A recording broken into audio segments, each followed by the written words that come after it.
All right. So, hey everybody, this is my buddy John. We've been friends for what do you say about a little over 20 years? Yeah, no. I've been married for 20 years. I'm gonna say probably close to 25. Man, has it been that long? Yeah. We're not getting any younger. Nope. So, Nope. uh, so let's go way back to when we were kids. Well, I guess teens. Do you remember when I first came to Doherty High and how we first met? Yeah, I want to say it was. I want to say it was like one of the lunch times we used to hang out with our group. We had our little clique that we used to hang out with outside the school by they had some benches and stuff out there. We used to just hang out after lunch, and then I want to say you came out one day, was just kind of hanging around, and I'm not quite sure how the conversation started, but I want to say that was the first time we met. Is that what you remember? Yeah, man. I think I've been at the school just for like maybe a day or two. And when I moved from California to Georgia, I was a freshman, but Yep. I had to take junior and senior classes because that's what I was taking in California. And for Georgia, it was only offered to juniors and seniors. And I think it was Christina Stroop was in one of my classes. And she told me to come hang out front with y'all. And she says they call us the Marlboro Crew. I think we were the only two that didn't smoke. You know, you remember that? I do remember that. Oh Yeah, man, the Marlboro and Crew. yeah, Jeez, and I think we were the only two people that didn't smoke, I think you're right. and that's how we just kind of started talking. It wasn't anything like a specific subject, or it was just like, hey man, what's up? Yep. And I think you told me how you played a joke on somebody and made like a little exploding cigarette or something. I did. Yeah, so Did. that Yep. was a while ago though. Yeah, that was a long time ago. Yeah, and we just kind of started hanging out, and I guess Yep. like, well, he's a cool guy, and then would go and hang out sometimes, like go to the arcade and stuff, and just Yep. kind of went from there. Well, I think our common denominator was we played a lot of Nintendo back then. Yep, Yep. it was. Yeah, I think we got on like talking about our games we liked, and it's like we both like the Final Fantasies, we both like the Metroid, we both like Zelda, and Yep. yeah, and that's Yep. kind of how Oh, it and started. that's when you had the original Diablo on your computer, or your. God, I think it was even your parents' computer. It wasn't even yours. Yeah, I didn't have a Um, computer back then. yeah, and we It used was, to. Gosh, I want to say I think you played like during the day, and then I would kind of stay up late, getting my time playing my character, late at night, and um, I think Dave would even come over and hang out for the weekend too, and we'd all just kind of take turns playing Diablo. yeah, I think that's right. But I wasn't doing it during the day back then. I was even worse about sleeping in. I think you were probably more of the morning slash afternoon guys. And then I'm going to be interviewing your brother later. But yeah, I met you first, and I think you started talking about games he liked. And then you kind of introduced him to me, and then we all just kind of hung out. Yep. Yep. Good old days. All Yeah. right, so going way back then, um, when we first met, or if you just saw me around or whatever, did you kind of notice like You were there might different. have been something different, yeah, Oh yeah. with me. Oh yeah.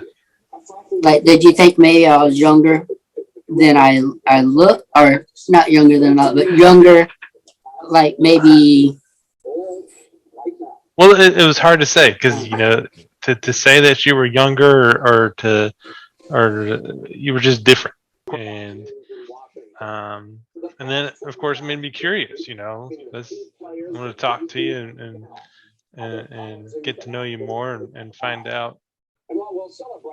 Hey, what's this kid's deal? right? I got you. And I'm yeah, because you were the first person that I actually met that became one of my good friends from there. And there's a lot of kids today or teenagers that have trouble making friends because they they feel different, or they're worried about the smell of their medication and things like that. And I try to tell them how I kind of was is that I didn't go around saying, "Hi, my name's Eddie. I have cystinosis, or I have a really rare kidney disease." Yeah, I And think it was a you know, long time after our initial conversation before we even talked about that kind of stuff. And even then, I'm not even quite sure if I remember understanding what that meant, you know. And it didn't matter to me, that right, right, that wasn't the foundation of our friendship. right. And how I tell people I do it is I'm just myself. I don't talk about medical or anything. Yep. Um, I don't think I hid the fact that I had a kidney transplant. I think that's probably the first thing I brought up, but it wasn't right away. I tell people that they just need to be themselves and just kind of hang out. And I think it might turn some people away if you go and say, "Hi, I'm so and so. I had a rare disease. I have to take all these medicines or whatever." And I think that might, well, I guess not only put some people off, but I don't think they would really know how to react to something. See, Or I don't remember. I don't remember if you guys, you and your mom and dad tried to keep it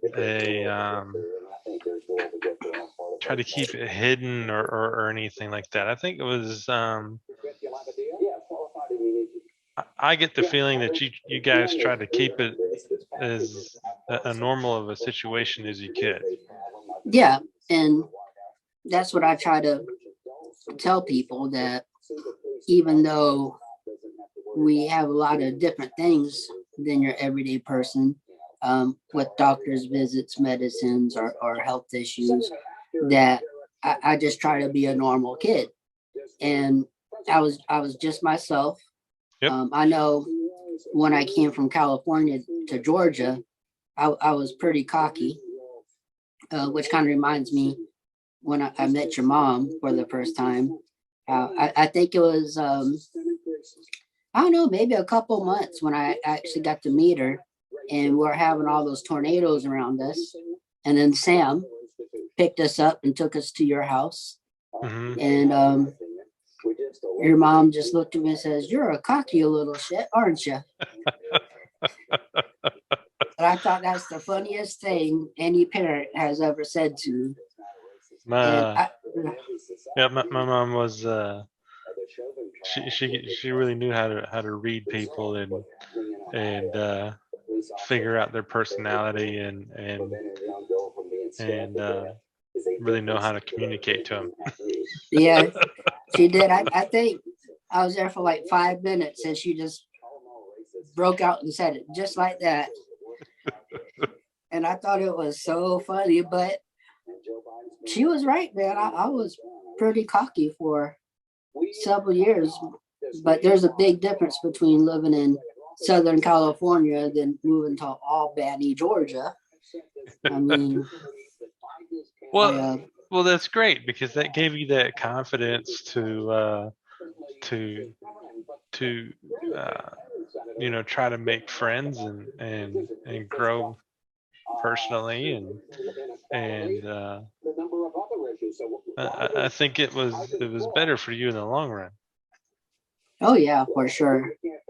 Um, so okay, we first met, we became friends and everything, Yep. and then I don't know if you remembered this part, but I think the first time you came to my house and I had to take my medicine, and I know I wasn't trying to hide my medicine or anything, and I pretty much just took it, threw them all in, and took a big drink to get them down with. Um, what was your reaction when you just kind of saw me do that? And I've never really said anything. Well, it's you could tell that it was a normality. Just that I got a really strong impression that this is just something that happens every day, and obviously your parents were making sure you were taking your medicine and then the time frames you needed to take it and reminding you all the time. I still remember your dad telling you, Eddie, don't forget to take your medicine. Yeah, he I mean, still does he that still today, does it. You're man. right, Yeah, he exactly. still does it. So, you know, the vibe I got, that was just normal and that was just what you did every day and something you had to do. To say that that was disturbing or anything like that. No, I don't think that was an issue at all. And the reason I wanted to bring that part up when we met is there's a lot of younger kids, I'd say maybe grade school, junior high still, that sometimes they hide their medicine or they'll throw it away because they're so worried of what their peers are going to think about taking it. And I think it's just kind of how you take it, or if you try to hide it, or and you kind of give the vibes off that someone's going to kind of pick up on that. But even then, I think it would be a rare thing if you don't act like it's nothing. I don't think anybody will think, well, hey, what's up with that? I mean, there might be a question, well, hey, why are you taking that? And I always try to keep it simple, like, oh, I have kidney problems, or after I had my transplant, just, oh, I take it because I had a transplant. And I've never really had um, Yeah, I any think that's bad feedback. yeah, I think that's how you explain it to me. It was just that you just had kidney issues or something to that effect, and I was cool with it. I mean, mom, uh, she had to take medicine from time to time. Grandparents had to take medicine from time to time. I understood at that age that some things you got to do. You Yep, know, exactly. Well, that's cool. And yeah. I keep trying to tell kids and parents that it's okay. You just, be yourself and try not Yep. to make a big deal of it. Which brings me kind of to a sensitive subject. Not, well, kind of on my part, but so there's some parents out there that during their child's grade school, junior high, and I think a couple do this in high school, is they will go to the classroom and do a whole presentation on what cystinosis is. They talk about the medicine, what it could do to you, that you To, might miss more school. to And educate the class, or yes, they don't just go and tell the teacher and the principal or people of authority. They actually go and do presentations in front of a whole class. And I think that's like the worst idea ever. well, yeah, that'd be kind of embarrassing almost, wouldn't it?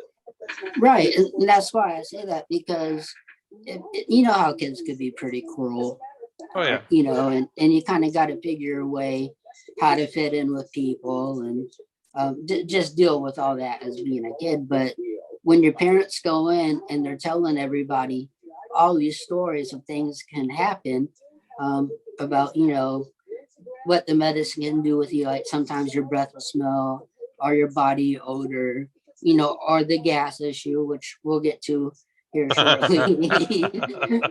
But I keep saying, no, you want kids to be able to go to school and be a kid. Keep things as And normal as possible, like we were saying a little right. bit ago. Yeah. And I think when parents do that kind of thing, it kind of interrupts the natural flow for kids and making friends. And you know, when that kind of thing happens too, it's like, well, you're going to die soon, or are you dying? And just all those kind of questions, Unnecessary kind of, questions. right. Yeah. And so I always advise against doing that. What would be your opinion, being somebody that's been pretty healthy, and you were back at that age? Would you want to watch the presentation, or would it make you kind of standoffish?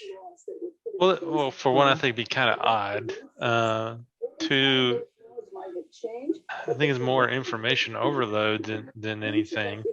I mean, I can see, you know, teachers and, you know, faculty maybe getting educated a little bit, just understanding if something happens to you, or whatever, that, you know, they're at least have a little bit of an idea of your situation and background. But as far as getting in front of the class and teaching it to all the students, that's kind of yeah, I think that's a little overkill. Yeah. See, I've always felt like that too, but I think if people hear it from somebody that doesn't have cystinosis and could kind of give their perspective, if they were there and there's this whole presentation, and you know, um, it's just kind of a weird thing for me too, if that was to be done.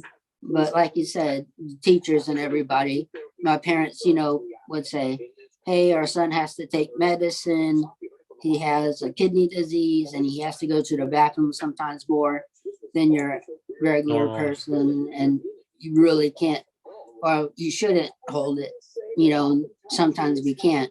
um, so that was a pretty easy fix.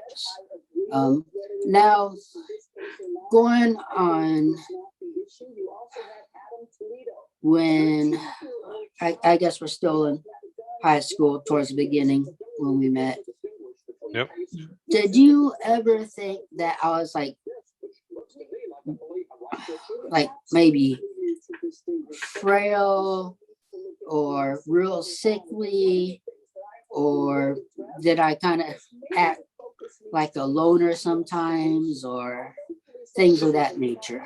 So, so the impression I got was, um, well, I heard about your sister, you know, and what Yeah. happened there, and and I can understand your parents being more cautious, maybe even overprotective Mhm. of you because of that, and having that more of a sheltered life, I think, or, you know, protected more than normal. I mean, obviously you didn't do a lot of the things that um, I think normal kids would do back then.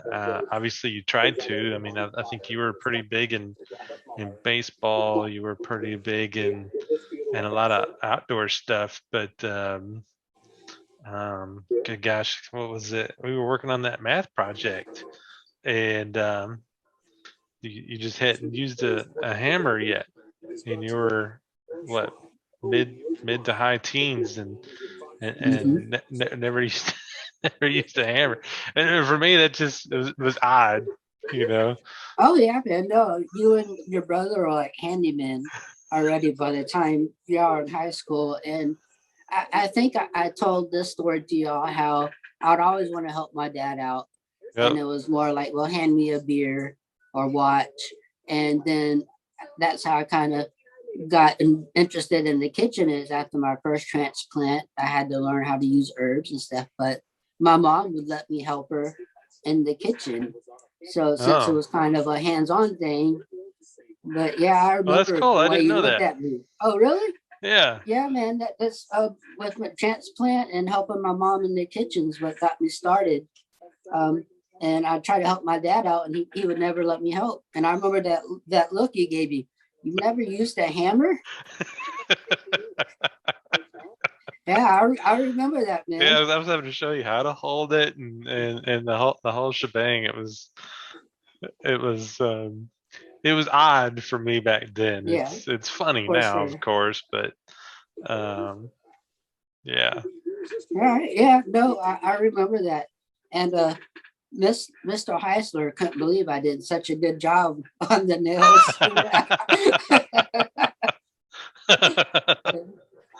Oh my gosh, that was funny. Yeah, that was a good time. But yeah, I'll never forget that face. I mean, your look was kind of like, what the hell, man? It's a hammer.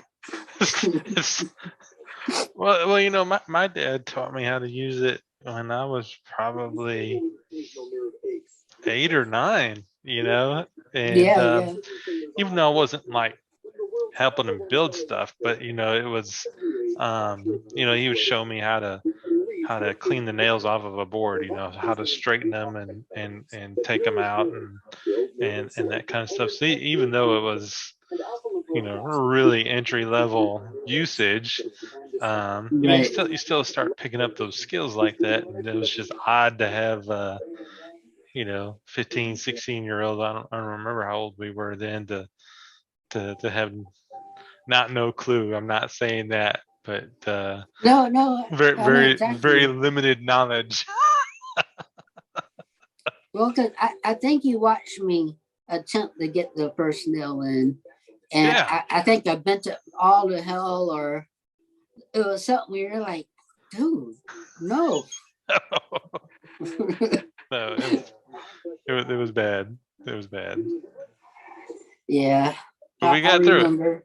Yeah, yeah, we did. I think it's just one of those moments that friends have sometimes. It's kind of like, what the hell? You're like, what the hell? What do you mean, what the hell?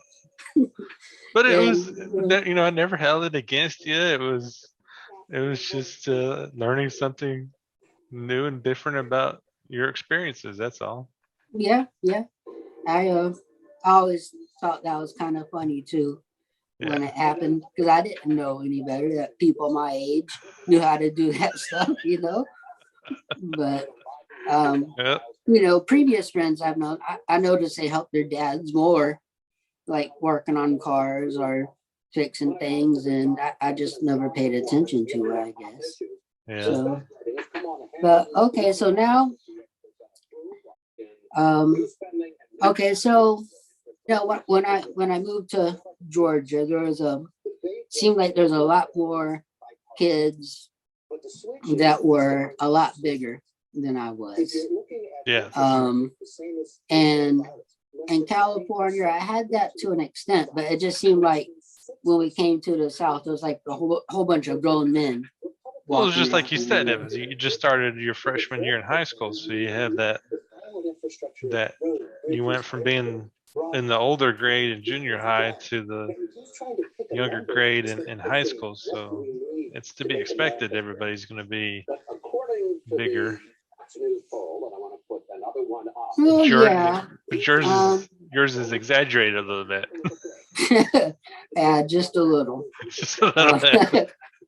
I tell stories to people because I'm really proud that I made the varsity, um, especially at Doherty. But when I would pitch, that the people behind me were still taller than I was when I would stand on the pitcher's mound.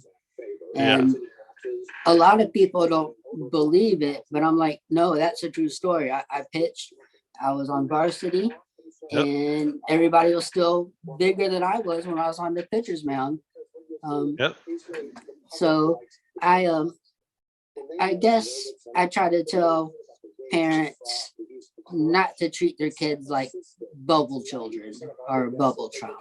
Yep. Um, I think they need to let them be involved in kid stuff or hang out with other kids from when they're a young age and let them, find their interest and be involved.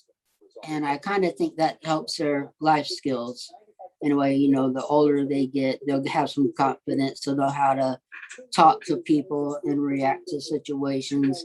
And then by their time when they're in their adulthood, it will help them in life as an adult be able to get a job, be a part of society. You know, just I Well, think it'll help them out. well, you can't be afraid to fail, right? So Right. you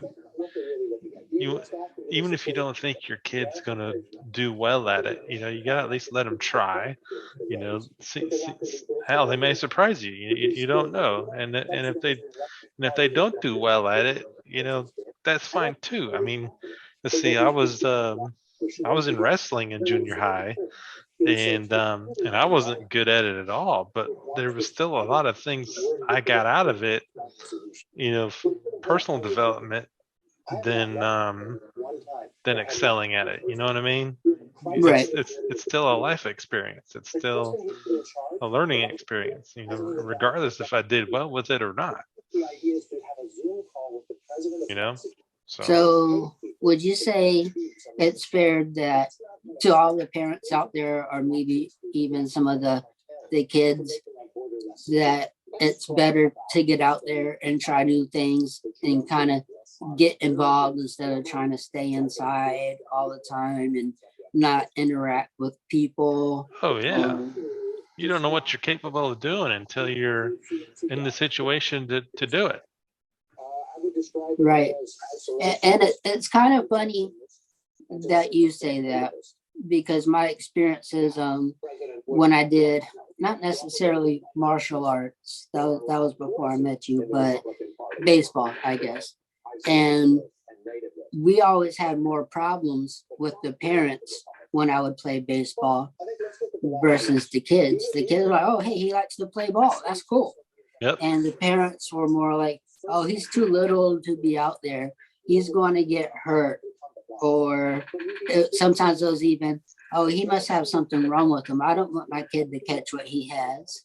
And the parents would actually turn out to be crueler than the kids. And my dad, he had that, mind your own business, or kiss my butt, put it nicely. He wants to play ball, he's going to play ball.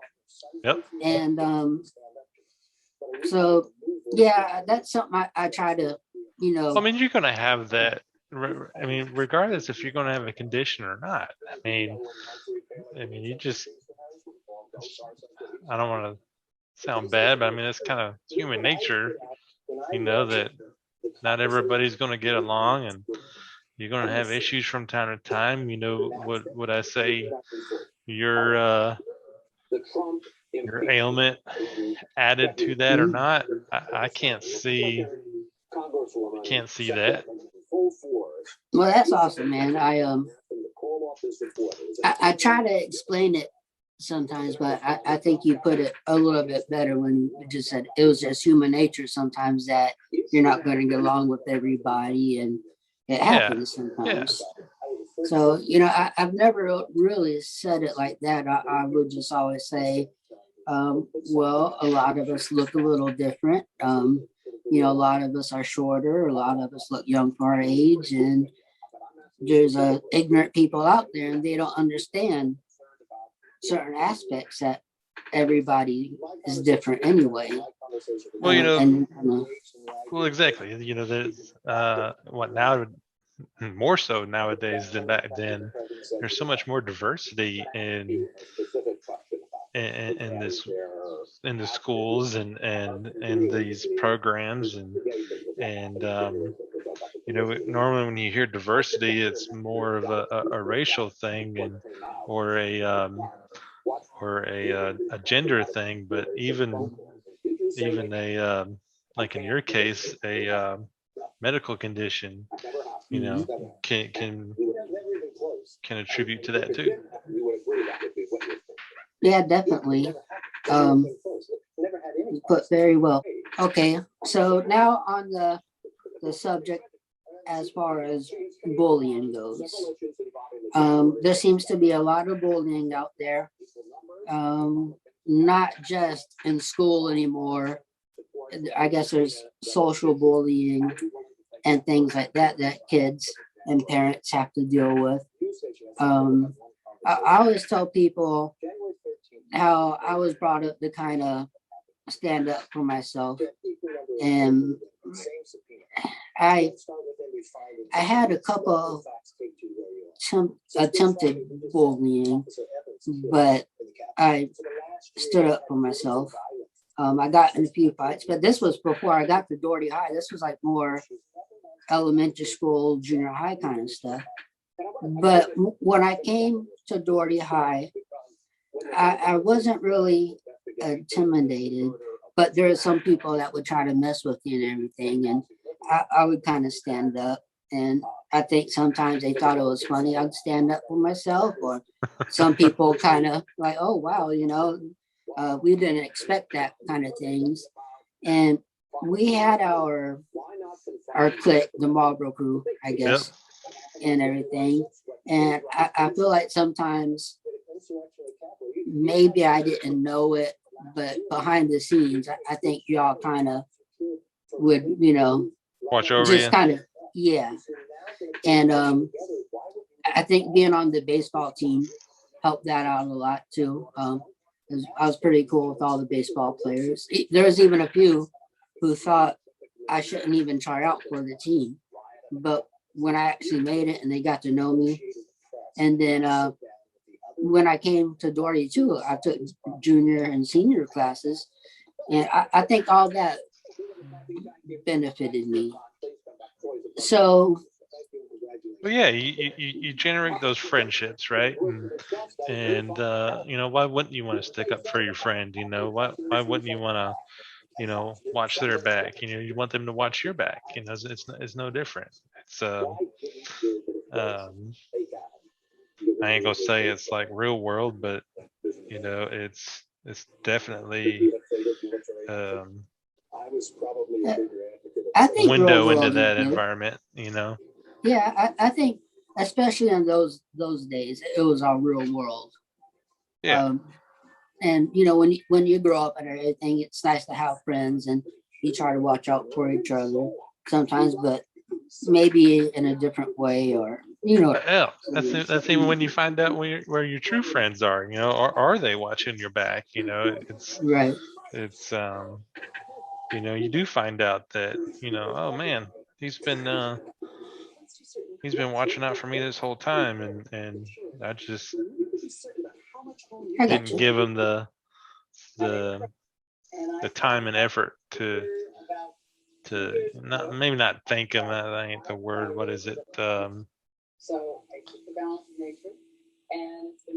don't know what a good word would be for that, but yeah, no, I got you what you're saying. Yeah. So where I was going with this was there's quite a few cystinosis kids out there, and they really don't know how to handle the bullying. And I don't know if maybe they're ashamed, or maybe they're just scared, or they just don't know what to do. And some of the people I've talked to in the past, or some of their parents, they don't want their child or teen or whoever to go to a regular public school because they're so scared that this type of thing will happen. And I kind of think that it's taken away from the real world experience growing up, which could hurt them when they're in their adult years. And agreed. Yeah, I mean the world's a whole lot harsher out there than high school. Yeah, for sure. And I try to encourage them, that's why you need to get your kids involved in something at a young age. That's why they need to go to school at a young age. They kind of got to figure out, if somebody asks them, why do you take medicine, or, why are you so much smaller, or, and just learn how to deal with these things so they could be more successful when they're adults. So, what would you say to somebody that was worried about their son or daughter, you know, being bullied, in school? Well, I mean, I don't know of anybody who hasn't been bullied at some point in their life, whether if it was at younger ages or hell, even as adults, Mm-hmm. you can get bullied, and to say that you want to try to put them in a private school or a different school, or different programs to try to avoid that. I mean, that just seems um, I don't want to say silly, but I mean, it takes away that experience of growing up. How are you going to deal with that? I mean, if you can't deal with it as a kid, how are you going to deal with it as an adult? You know, Right. I mean, it's part of life. You know, Things don't always go the way we want. Definitely. And, I found from a young age that I try to help a lot of people just by being there and being their friend, and talking to them sometimes. I'm talking like in elementary school. There's a couple of kids that were having trouble. And I just started from that age, kind of trying to be there for people. And I think it made me a little more compassionate than I would have been if I didn't have the struggles or issues I had to deal with growing up on I guess, the medical side. And I think it's a great thing. But okay, now the other part of bullying, I don't know if you know much about this, and I don't. We're about the same age. Is the bullying on social media? Mm. Um, I talked to Scott yesterday a little bit about it, and um, he had some good points on social media because he has his kids, so he knew. But what did you think about bullying on social media? Or is it something you really? That's a tough one. Well, obviously you don't have to to participate with it, right? Right. But that doesn't mean it doesn't still go on, right? You know, y- Say you don't even have a social media account, and people are still gonna probably talk about you, whether if you have an account or not, and you're not gonna know what they're saying about you, and good, bad, ugly, and different. Um, you know, it's almost no different than if we were standing there in front of the school with all the rest of our friends, and saying it to your face. It's your brother, bud. I'm Uh-oh. listening. But I think nowadays with it being on social media, you get more of seem to get more of a ruse out of people to make comments about what you said about somebody, and instead of just the few people that are as if you were standing there in person. Yeah. You got the whole world basically listening to you instead of just the clique that you're in. Yeah, I always understood the concept, but I really didn't get it either. I'm thinking, well, you could just delete that person, or it might go on, but you wouldn't know about it or what was being said. So that's kind of all I really know about the social media. bullying part too. So that's cool. Yeah. All right, so let's kind of move to our towards the end of high school, beginning of college thing. End of high school, beginning of college thing. And I think it's important to talk about this. It may not seem like it, but did we ever go out and just be teenagers, I guess, and do stupid stuff and get in trouble? Well, there's different levels to that, right? Oh yeah, no, we never got arrested or anything like that. Yeah, we never did anything illegal. Did we try to go out and have a good time? Oh yeah, but you know, was it anything that, you know, and like if I told my parents nowadays, you know, oh, you shouldn't have done that, you shouldn't have done that. You know, but to say that we really did anything crazy, I don't think we did. You know, it was, you know, that time that around that time, I think I was a senior. I'd just gotten a job with Metro, and I was worried about, you know, what I was going to be doing for a career, you know, what I was going to be doing for college, you know, how was I going to pay for it? You know, there was a lot going on that I needed to be worried about, instead of just going out and raising ruckus and being stupid, and you know what I mean? Yeah, you know what I tell people is we were teenagers. We did stupid stuff sometimes. Yeah. And I think like we weren't like big drinkers or No, we never did anything like that. Yeah. But we did go out and do stupid teenage stuff.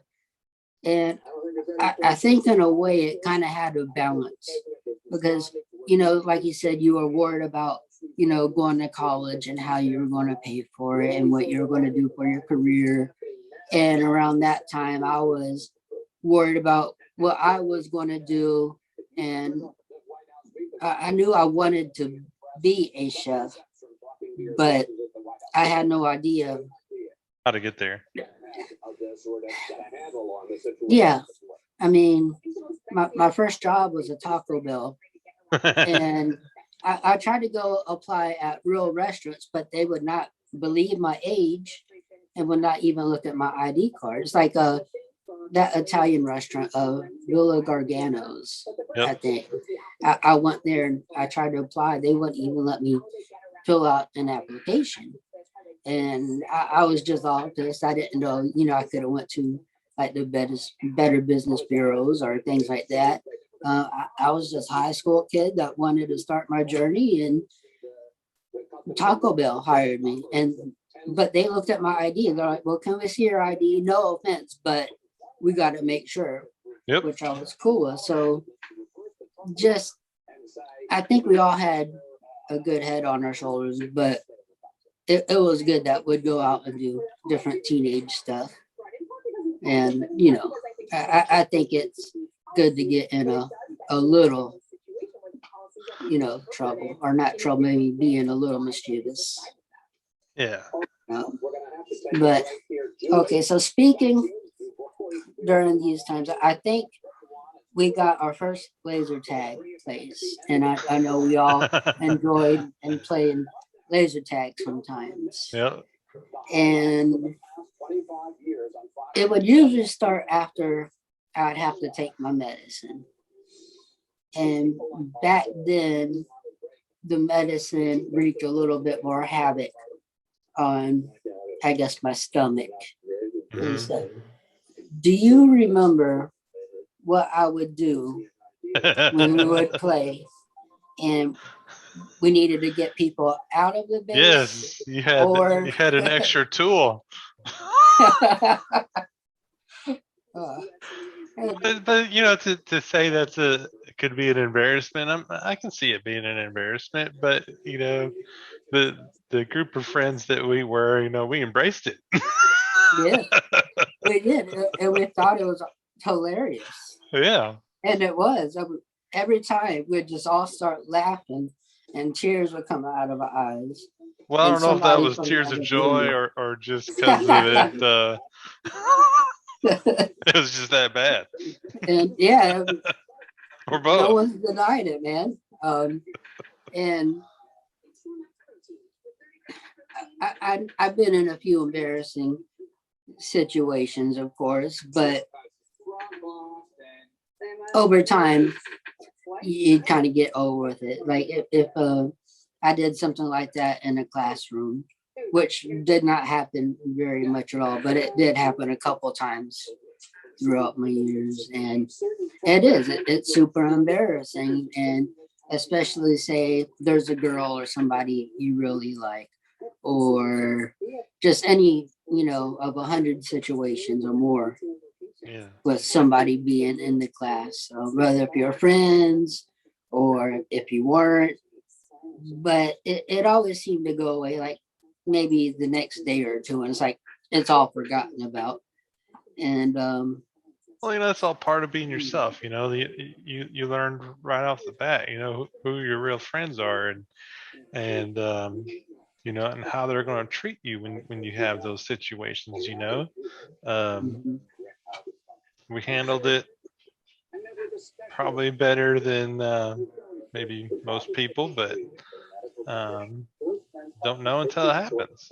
Yeah, well, I kind of look at it as it's kind of a guy thing when it's just the guys hanging out, Yep. type of thing. And that I just try to tell people that those things do happen, but life goes on. You'll be embarrassed for a little bit, and then, but sometimes you'll get a good laugh out of it too, like you said, Yep.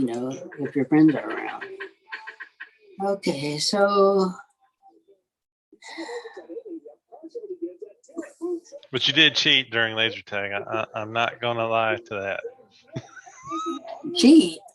Yeah, your But by stature using was my, too short, so you weren't at the right height to shoot my gun at you. well, man, my secret was is most everybody else were running like they weren't supposed to, and I would slow it down. But like you said, since I was so much smaller Shorter. than Yeah. everybody else, y'all would run right by me, and I took advantage of that. That's a true story, man. It is. Um, you know. You work with um, what you got. okay, so we're getting close to finishing with most of the things I wanted to talk about.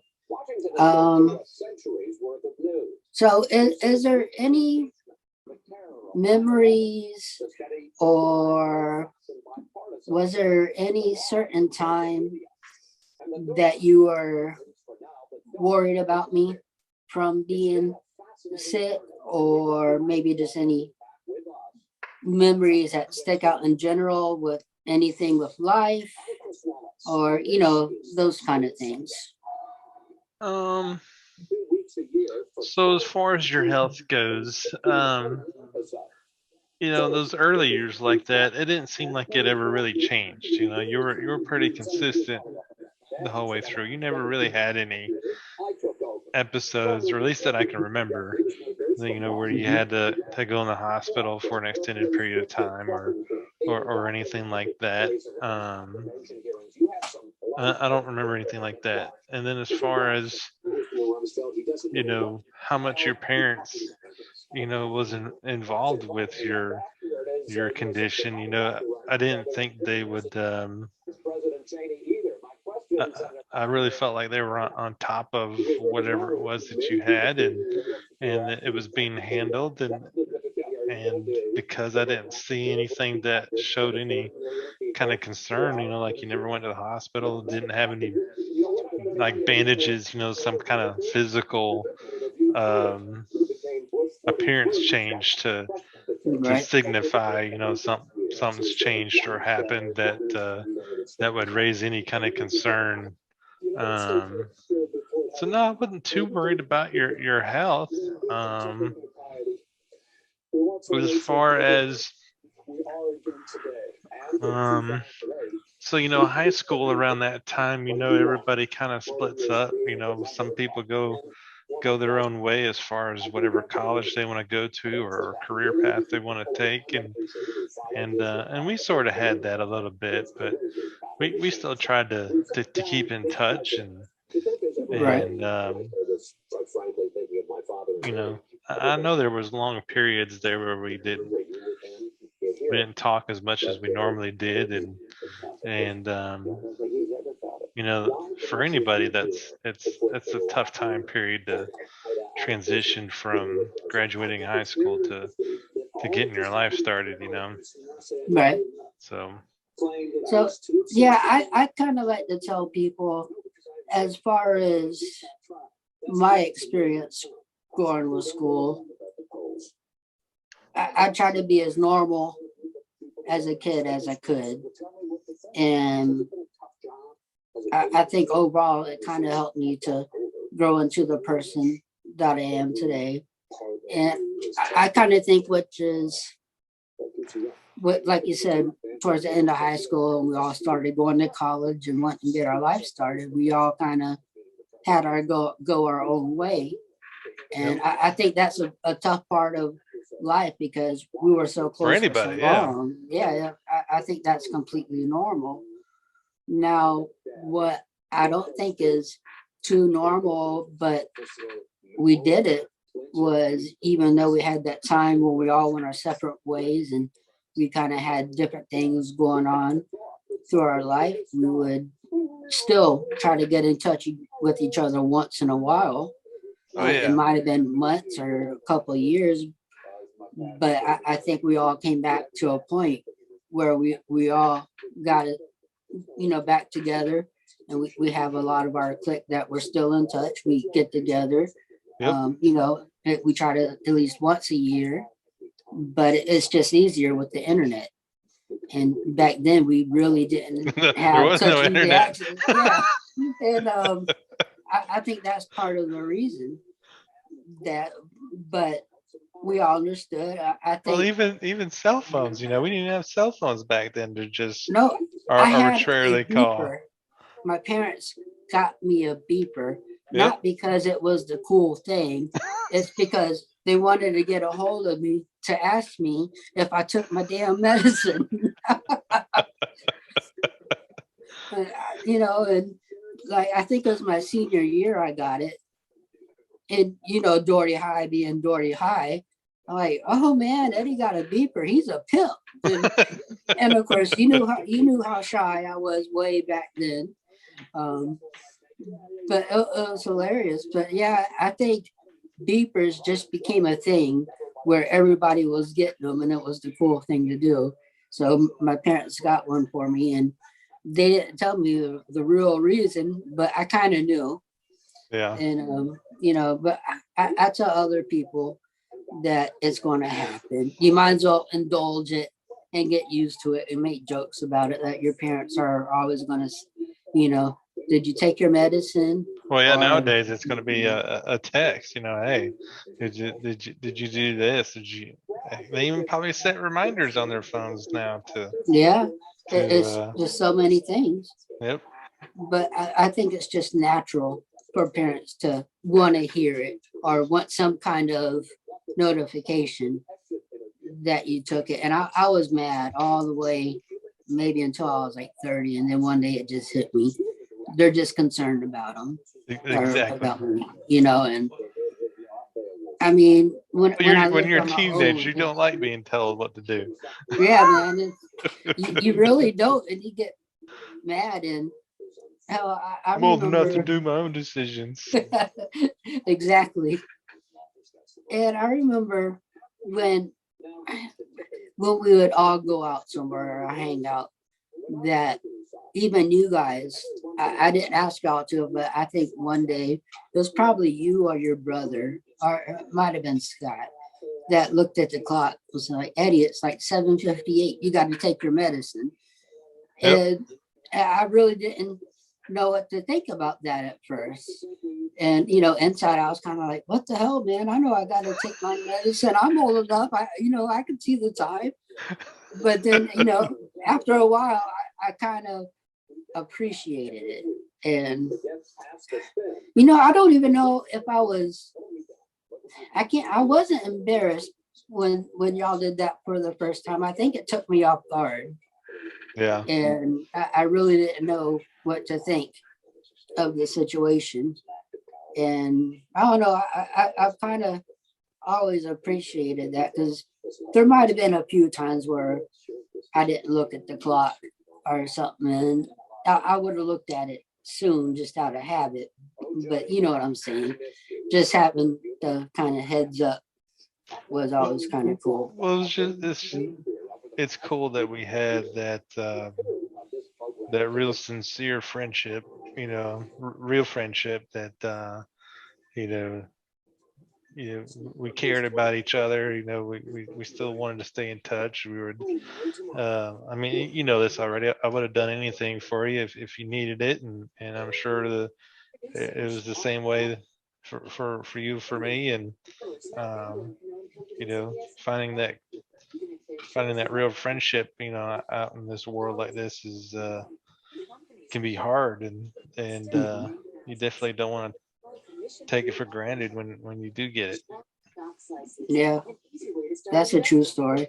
Uh, you know, my parents consider you and Dave like, their kids, and Well, yeah, you your guys dad's my always kind stepdad. of, yeah. Yeah, he put it out there on Facebook many years ago. He said, like, my kids from another mother or something like that. And one of my aunts just like, I didn't know you had kids from another woman. And no, my dad, he kind of screwed with her a little Oh bit. yeah. Then he told her what the deal was. But yeah, I think that your brother, um, and, Scott and Daryl, and I don't know, just a couple other guys that we really don't get to hear from much anymore. I think our friendship from the beginning, it just started out strong and just got stronger Yep. throughout the years. Yep. I know we still have some secrets out there, and it'll always stay like that. I know we all kind of have like our inside jokes, and it's always kind of funny to, bring up once in a while. And Which I is don't know. funny because how is Scott always getting the short jokes when you're actually shorter than he is? I've never understood that. I got the perfect answer. He's easier to piss off, and I that's don't what it know. is. You have your moments too, sir.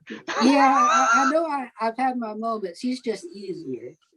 He's easier to, because I know I used to have a pretty short temper for a while, but I think it's gotten a lot more under control. I think working in the kitchen really helped me with that too, because it's brutal working in a real kitchen, but everybody's messing with each other, and I kind of I fell in love with it so quick, because it almost reminded me of being in high school, how we'd mess with each other Yep. sometimes. But with Scott, I think he's a little bit easier to get to that point, and that's how buddies do it. That's right. So We know where the buttons are. yeah, exactly. We So probably put yeah. them there. um, I don't know. There's a few buttons that we all probably put there on each other. Oh, I know we have. But all of them, I don't know. Oh, all right, man. I feel like okay. Here we go. I think this is the last thing. Is as far as education wise, or and it's not even something that is just in the rare disease. I think all kids do it, and there's a lot of parents that let their kids get away with not going to school, not doing homework, or getting behind on their homework. And I was always in regular classes. I think my English classes were the the more difficult ones. But anyways, it seems like there's a lot of parents that have trouble with their kids that they don't want to do things. They don't want to do their homework. They don't want to go to school. I'm not feeling good, and that does happen, of course, in I guess the cystinosis community a lot of times. But I've spoken to quite a few parents um, before Facebook got super big, and they were always saying their kids don't want to go to school. And yeah, I miss more than your regular person that would have to go to school, but I have the feeling sometimes their kids are just trying to take Use it as a advantage. crutch. Yeah. Yeah, and I tell people I never use my cystinosis as an excuse, whether it be going to school or not wanting to do chores. I mean, I tried, of course, when I was younger, um, but my parents never let me get away with it. What would you say to parents out there? I don't. I think you understand what I'm trying to say, because I know you don't have. Yeah, but is it more of just a generic parenting comment, or is what's the cystinosis curveball in this? Oh, with the medicine, it could make your stomach upset. You could get really bad headaches, and it becomes a really go-to excuse. And the parents, especially the younger parents, but the younger kids, It tends to give you more of a legitimate excuse. yeah, and they they want to do Reason. everything they can for you to make you feel better. And there's been a few times that I just kind of recognized some of the stuff I used to try, or things that I used to do, and I've tried telling people before, well, sometimes at their age, kids try to get away with things, and sometimes you just got to put your foot down and just make them go to school, or if they don't go to school, start taking things away. Um, it's like, not like, okay, if they stay home and they're in bed all day, they're not feeling good or whatever, but if they're not feeling good, and then like a couple hours later they start feeling great and want to play video games or watch their favorite shows, or go around the house, running, that as But you start running somebody. into that cry wolf situation, where if they keep doing Yeah, that, then yeah. what would you try to say to somebody going through that, with kind of the extra worry on their mind, if it's real or Well, I think not? that's more of a you question. I mean, would you take it more personal, or would you take it um, as more um, crude to force your kid to still do what they needed to do, regardless of the extra condition that they're in? You know, because good, it's like you just said. My mom could come in and tell me, no, I need you to go out and mow the grass, and no, I don't feel like it. I don't feel good, or whatever the case. And you know, in your situation, you may have more of a legitimate reason that you don't want to, but that doesn't necessarily mean that you can't, right? No, Um, you're right. And I guess I was just trying to get a looking outside, into the window. Yeah, because I've told people before, well, when we're adults, we're not going to feel good, but we still have to do things. And there's a difference between not feeling well and throwing up all over the place and having a fever. And, I mean, legitimate, yeah. yeah, because even though we have cystinosis, we're not going to feel as good as a normal kid does every day. But it's our normal, and I really didn't see much of a difference. But then that Um, isn't that how you learn to deal with it too? yeah, By yeah, pushing it yourself is. to still do those things that you don't want to do, that you may have a reason that that you shouldn't do it. Yeah, um, but that was kind of how my parents raised me too. I'm almost thinking being raised back then and being raised now has changed A lot. a lot. Yeah. And how I was raised, I kind of grew up with that mentality. You have to do it.